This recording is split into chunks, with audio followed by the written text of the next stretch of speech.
नमस्कार साथियों, आज हम चर्चा करेंगे समाजवादी पार्टी अपनी चौथी सूची को जारी करेगी। उसमें कौन कौन प्रत्याशी होंगे और किस किस जगह से लोकसभा का चुनाव लड़ेंगे।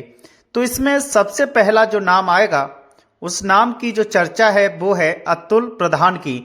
यानी कि मेरठ लोकसभा से समाजवादी पार्टी अखिलेश यादव के करीबी माने जाने वाले विधायक अतुल प्रधान को लोकसभा उम्मीदवार बना सकती है। अब हम बात करते हैं दूसरी अलीगढ़ लोकसभा सीट की। तो यहां पर माना जा रहा है कि समाजवादी पार्टी के पूर्व विधायक गुड्डू पंडित को उतारा जा सकता है।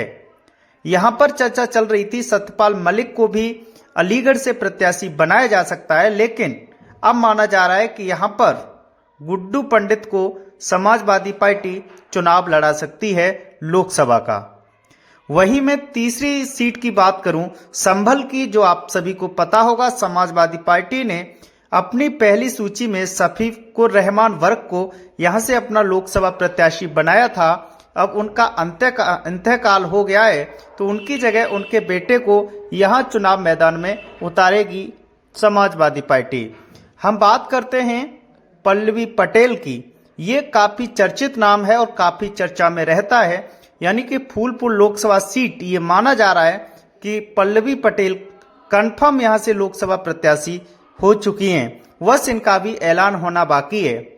तो काफी चर्चा में ये बनी हुई है और काफी चर्चा में इसलिए भी है क्योंकि उनके जो मुद्दे हैं, विधानसभा में इनका बात रखने का एक तजुर्बा है, वो काफी चर्चित है और काफी इनके वीडियो वायरल होते रहते हैं।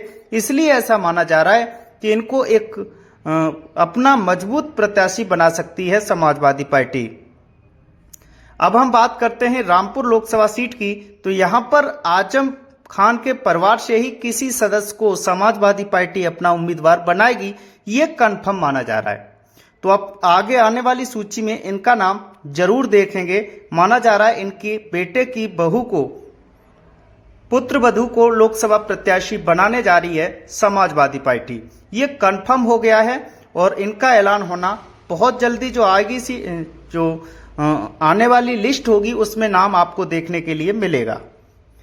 तो यहीं आपने देखा होगा पल्लवी पटेल को लेकर एक और चर्चा है कि उनकी माता श्री कृष्णा पटेल, जो उनकी एक पार्टी है कमेरावादी, उसकी अध्यक्ष हैं और उन्हें मिर्जापुर से चुनाव लड़ाने की उम्मीद जताई जा रही है।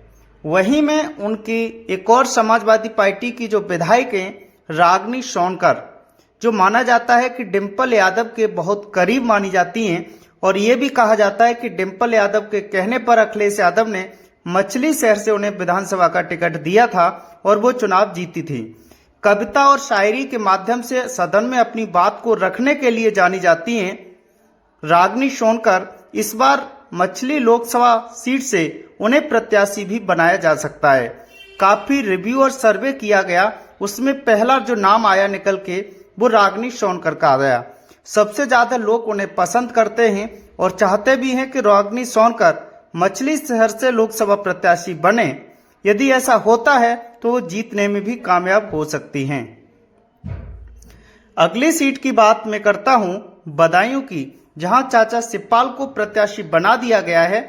लेकिन ये जो सीट है वो काफी दिलचस्प हो गई है। धर्मेंद्र यादव को यहां से हटा करके आजमगढ़ के लिए भेज दिया गया है। धर्मेंद्र यादव आजमगढ़ सीट से लोकसभा का चुनाव लड़ने जा रहे हैं। ये माना जा रहा है कि अगली जो चुनाव की लिस्ट आएगी उसमें उनका भी नाम सम्मिलित होगा। ये कंफर्म माना जा रहा है और ऐसा मैं आपको इसलिए भी बता पा रहा हूं क्योंकि धर्मेंद्र यादव पिछले उपचुनाव में आजमगढ़ लोकसभा सीट से करीब 8000 वोटों से चुनाव हार गए थे।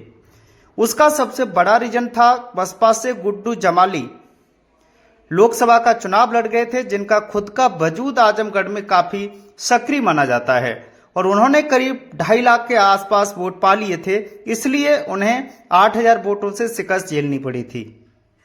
लेकिन इस बार आजमगढ़ लोकसभा सीट समाजवादी पार्टी अपने कब्जे में करने के लिए गुड्डू जमाली को भी समाजवादी पार्टी की सदस्यता दिला दी है और वो समाजवादी पार्टी का एक अभिन्न अंग बन गए हैं। तो यहां समाजवादी पार्टी की जीत कंफर्म मानी जा रही है। अगली बात करता हूं जौनपुर से लकी यादव प्रत्याशी हो सकते हैं, उनकी चर्चा